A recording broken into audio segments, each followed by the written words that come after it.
Hello YouTube, we're going to start video 2 of why I believe there's a God. So I took a whole 10 minutes to try to get us from stepping in that trap of organized religion, the horrors of a godless society. I spent a little time and talked about Ayn Rand, and why she came to a decision that she was going to be an atheist. But I don't hold those decisions, and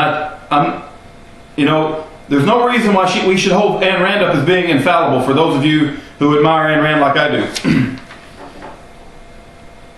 So let's get back to let the truth be known, though the heavens may fall. So what we do know, we're human beings. We live on planet Earth. There's a little bell going off there. And something happened to create all the stuff around us, the living organisms, even the matter. I'm going to bring a concept in here, hopefully you're familiar with it. It's called intelligent design. And again, I got to spend a lot of time talking about how intelligent design has nothing to do with creation theory. Okay? Creation theory are people who believe the world is only 6,000 years old, God created Adam and Eve, and dinosaurs were in the Garden of Eden or something like that. I'm not talking about that irrational belief. And if you want to believe that, that's fine. That's your personal belief. I don't want to convert anybody. But you need to understand that there is a valid and reasonable and intellectual way to come to a decision that there must have been a God. And I believe that He's an ethical God. I have a strong belief in that. But do not get intelligent design confused with creation theory. Okay? Michael B., he wrote 2 books on intelligent design. One of them is called Darwin's Black Box. And the other one is The Edge of Evolution. Okay? I strongly am aligned with the argument placed forth in The Edge of Evolution.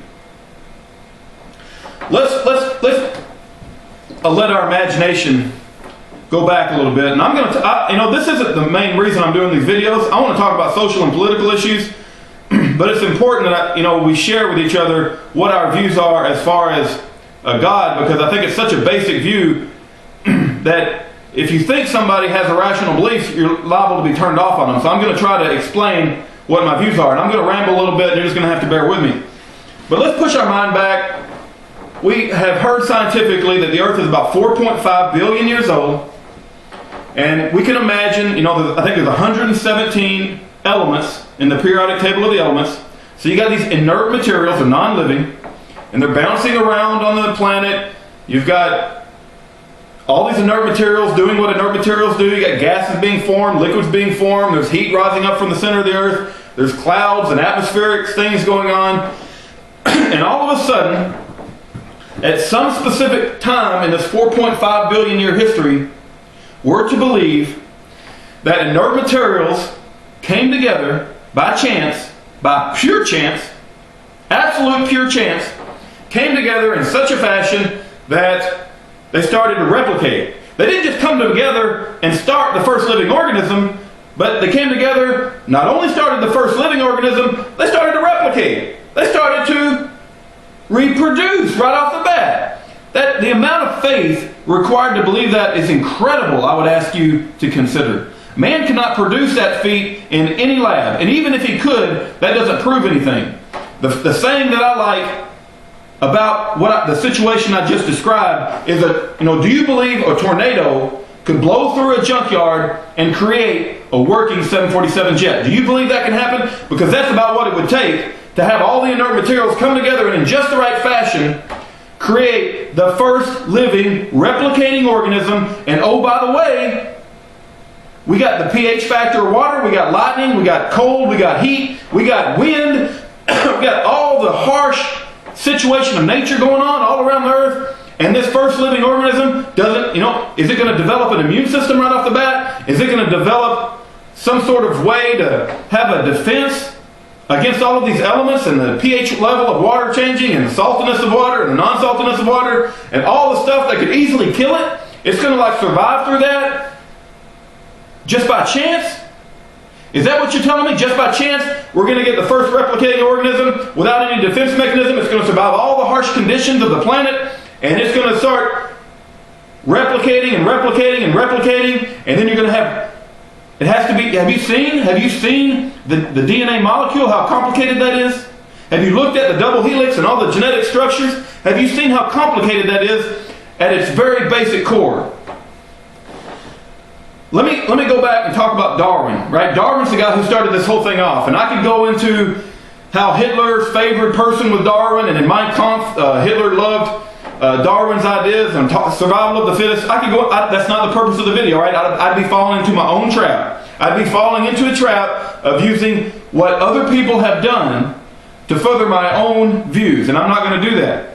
Okay? I'd ask that you not do that either. In this discussion, let's not talk about what religious people say or what godless people say. Let's talk about the facts and what me and you say or any ideas we come up with. But let's not use the actions of other people on this planet to push forward our argument or to retract from our argument. So I almost fell into that trap with the Hitler thing, but I'm going to backtrack and apologize for that. So let's go back to Darwin, Charles Darwin. In Charles Darwin's day, you could put a piece of meat on the windowsill, come back in a few days or however long it took, and there'd be little maggots crawling on the meat. Where do you think those maggots came from? In Charles Darwin's day, they did not have these microscopes with microbiology. They thought life very easily arose from anything. They just thought it was easy. Life just arises from dead meat. They didn't even think that it was a complicated issue, right? We now know the creation of life is an incredibly complicated thing. It's so complicated we cannot reproduce it in the lab. And to say that it happened by chance, it's like saying a tornado has blown through a junkyard and created a working 747 jet. What's the point I'm trying to get to? The point I'm trying to get to is, in Darwin's day, he believed in spontaneous generation, which is life erupting spontaneously. So we now know that's because of small larvae that existed in the meat, and they were already there, and they grow because of the nutrients surrounding the dead meat. It wasn't because inert material came together and formed a living organism. It was not because of that.